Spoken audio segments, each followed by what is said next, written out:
Honorable Speaker, Honorable Prime Minister, Honorable Leader of Opposition, Honorable Members of the House, thank you very much for giving me this opportunity to present this statement on strategies for agriculture growth.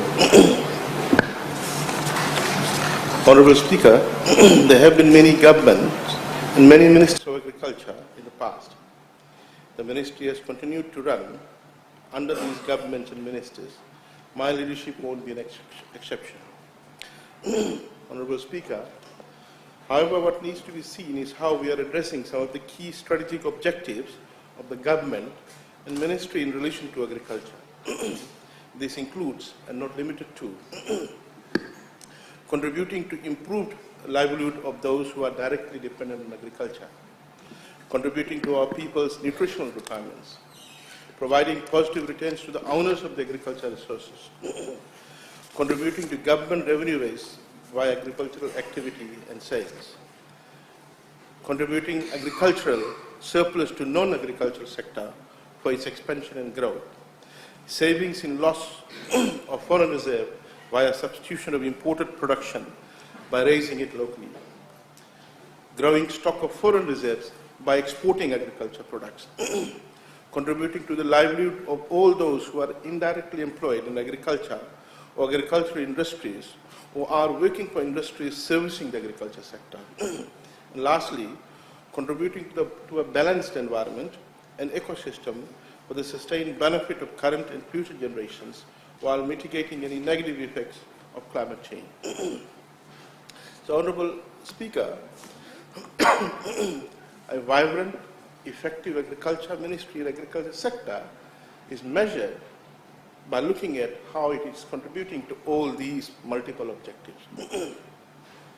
Honorable Speaker, noting the above, the multiplier effect of agriculture's growth is enormous, and a distinctive feature of agricultural investment is that it reaches out to the most remotest household, the most vulnerable, and those with minimal skills and education. So, as I alluded to earlier yesterday, Honorable Speaker, any investment of agriculture must always be seen very positively because it deals with those who may be forgotten by mainstream orthodox development paradigms or other standard development strategies which tends to be concentrated in the urban and peri-urban area. And all those kinds of investment which generates employment, which requires skills and education. So any investment in education, in agriculture actually, reaches out to these who are in the remote area, in the periphery, near the coastal areas, in the interior, maritime division, those who are vulnerable, and those who have got very minimal or no skill sets education. Honorable Speaker, having outlined the above, I wish to provide a framework to expand agriculture so that it effectively contributes to all of the above stated objectives. Honorable Speaker, I wish to begin by acknowledging and recognizing the hard work and sacrifices of our farmers who have toiled the land to contribute to contemporary Fiji where it is now. Past agriculture sector grew at the back of labor-intensive, semi-subsistence, as well as some commercial farmers. Farming systems have changed substantially since then. Farm size holdings have changed, and so has agriculture's relative importance to the economy. For example, in 1995, agriculture contributed to the overall GDP by 15.6%. In 2016, agriculture's contribution to the overall output GDP is around 7.4%. Some of the opposition bent, for example, the written question today, saying that what's wrong? What are we doing? But, Honorable Speaker, the stats show that agriculture's importance in the economy has declined relative to the other sectors, Honorable Speaker, and that's a normal trend you'll see in any developing country. Because initially, the other non-agriculture sector, industrial, commercial, service, would be non-existent. 5-6 decades ago, there was hardly any manufacturing done. Over time, with the surplus created by the agriculture sector, understand, please, your colleague have asked a question. The surplus over the last 4 decades,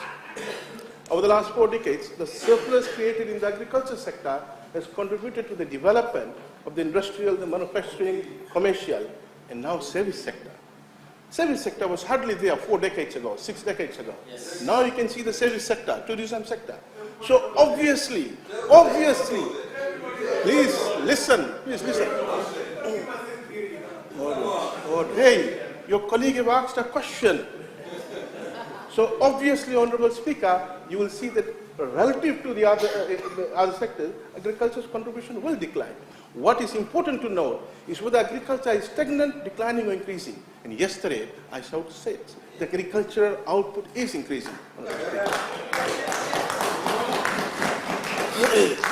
Honorable Speaker,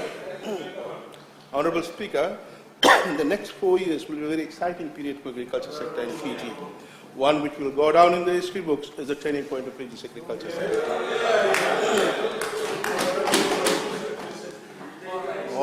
Honorable Speaker, for so long we were silently supporting the ideology that supply will create its own demand. So we were producing, we were supporting, so that the supply will create demand. So we were incentivizing the farmers, giving them grants and subsidies, and they continued to produce and supply. We had distorted the factor markets. We had order. The time clock is stopped now to allow for you to. We had distorted the factor markets via subsidies and grants. We had created temporary factor markets. We were riding on the back of smallholder semi-subsistence farmers. Honorable Speaker, we at the Ministry now wish to move away from this ideology that supply will create demand to the ideology, that demand will induce and create supply. So we strengthen the demand side, we strengthen the exporters, we strengthen the buyers, we strengthen the market players, and they will induce farmers to produce and supply. So, Honorable Speaker, will strengthen the demand side, organize the middlemen, collectors, exporters, buyers, structure and support them, and they will send signal to the farmers to produce and supply more and more and more. Honorable Speaker, will remove the dilemma as to who will buy their product. How will they get their product to the market? We will strengthen, incentivize, resource and motivate the demand side. We will partner with the exporters and we will make Fiji a major exporter of fresh produce, Honorable Speaker.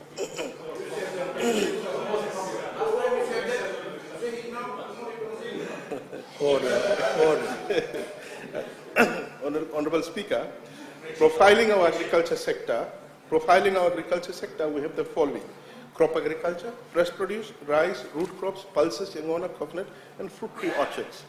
B, the livestock sector, cattle, beef and dairy, goat, sheep, pigs, poultry, and apiculture.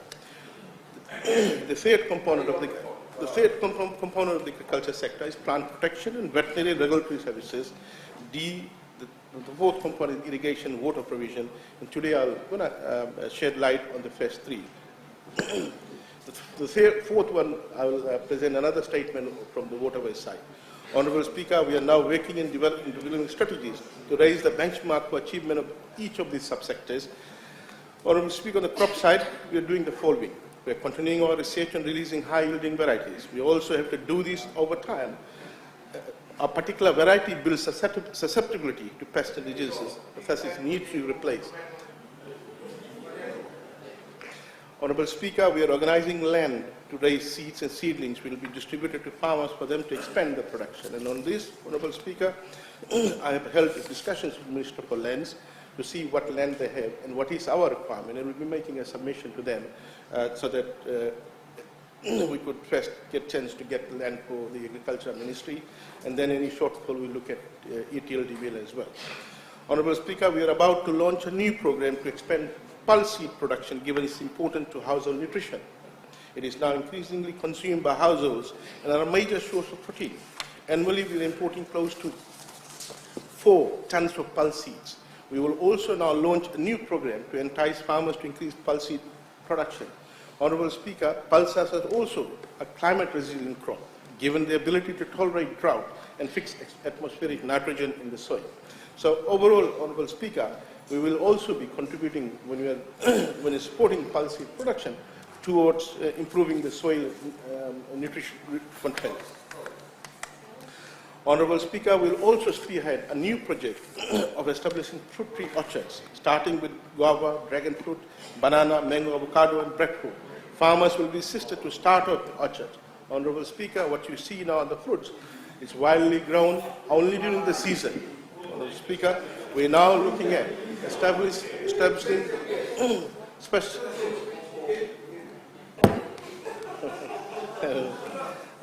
Honorable Speaker, we are about to launch our Young Incubator Farmer Scheme, where young farmers who are farmers with the age of 20 to 30 who have land will be fully supported in the first year and pegged to a bio-exporter who will then derive production by giving market signals. Honorable Speaker, farmer trust accounts will be established from farm proceeds, which will be used to pick up farm costs for the next season, thus ensuring sustainability of the scheme. So, Honorable Speaker, whilst the number of aging farmers in our rural communities continue to increase, government is concerned about the low number of youths involved in agriculture production. Honorable Speaker, if you would have read the 2015-16 Ministry of Agriculture Farm Household Baseline Survey, it demonstrates that 22% of our farmers were recorded within the age bracket of 19 to 30 years. 35% are above the age of 15. So, Honorable Speaker, you will see that we will need to inject young farmers in the agriculture sector if we want to sustain the agriculture sector. Honorable Speaker, the commercialization and modernization of agriculture should encourage youths to see agriculture as a business. We want young people, youths, to see agriculture as a business rather than see agriculture as something which is relegated in the periphery, Honorable Speaker. Honorable Speaker, Ministry of Agriculture will continue to provide the required leverage to farmers via the various farm support programs so that not only the existing farmers are given space to grow further, but we will also attract new young farmers.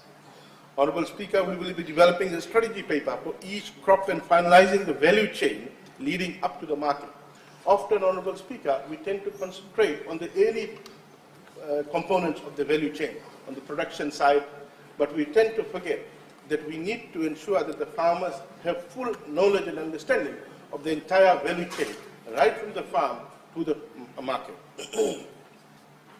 Honorable Speaker, we will further provide scientific, technical and professional support services for agriculture development and promote sustainable land use practices with major emphasis on land conservation and land degradation. Honorable Speaker, food and nutrition strategy, security of the nation is very important.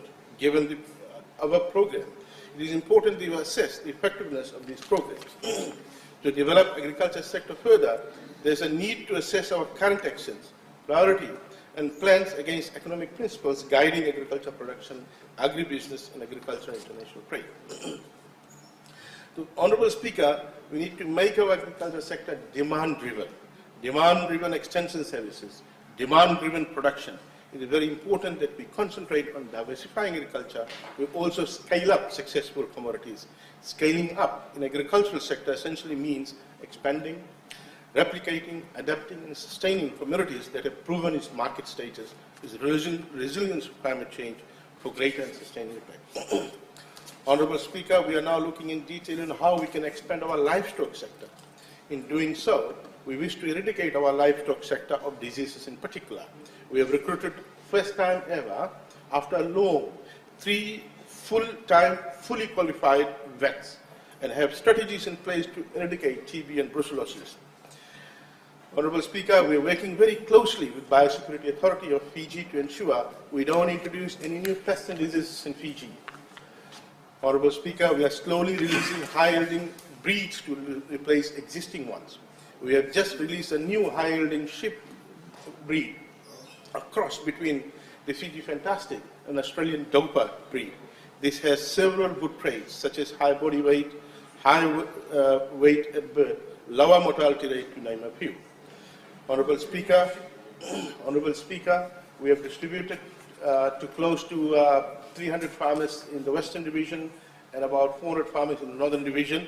There are more demand for this new breed, and we will stock up. It will take time. In early next year, we will do another round of distribution of the breeder to the farmers. In the meantime, Honorable Speaker, we are loaning out the breeder based on finding out when the cycles are for mating. Honorable Speaker, we are developing a new breed of cattle which will give us much superior beef cattle in terms of carcass weight, as well as dairy cattle, which will give us 3 times more daily milk per cow than what we are getting at the moment. Due to disease risk, live animal imports are temporarily stopped, halted, and we have brought in embryos in straws for the new breed, and we're inseminating in cows so that we can have this new breed here without taking a risk of getting live animals and therefore importing the diseases. Once we are able to have adequate number, then we will loan the breeder bulls out to the cattle farmers. It will take a little bit of time, Honourable Speaker, probably by end of next year. Honourable Speaker, we are working very closely with Fiji Dairy Company Limited to expand dairy production in the Western Division. Again, the production and supply of the milk will be demand-driven, Honourable Speaker, so we will do everything possible to give positive signal to farmers to get into dairy farming rather than driving this production of milk and supply via subsidies and grants. The FCDCL, we are now in discussion with them to install more chillers at close proximity of dairy farmers and create demand. So once we have chillers installed in Nandi, in Singatoka, we are looking at installing one somewhere in Tuva. This will then raise demand and give signal to the farmers to get more dairy cows and start getting to dairy farming. So this is what I mean exactly when I say that we'll get the market to provide signal to the farmer to get into that particular enterprise with a crop or livestock. So farmers will respond to these demand signals and raise their production and expand. We'll be very careful in not disturbing the production and supply side by giving subsidies and grants, thus distorting the effector markets, and then it becomes politically difficult to get out of it. So, Honourable Speaker, a very exciting time for dairy industry because we're looking at expanding in the Western Division. I'll tell you something, Honourable Speaker, you look at the milk per cow in the Western Division and Central Division, you'll see they're substantially different. In the Central Division, same breed of cow, the milk per cow per day is about 7 litres. In the Western Division, 12, 13 litres. Interesting thing, we're trying to get a detailed research on what is the contributing factor. Same pasture, same breed of cow, same breed of cow. Honourable,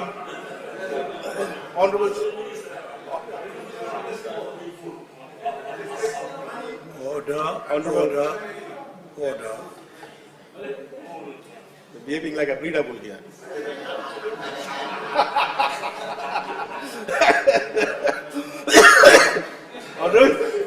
Honourable Speaker, Honourable Speaker, good news for our dairy farmers. Last week, Fiji Dairy Limited raised the farm gate price for milk by 13 cents.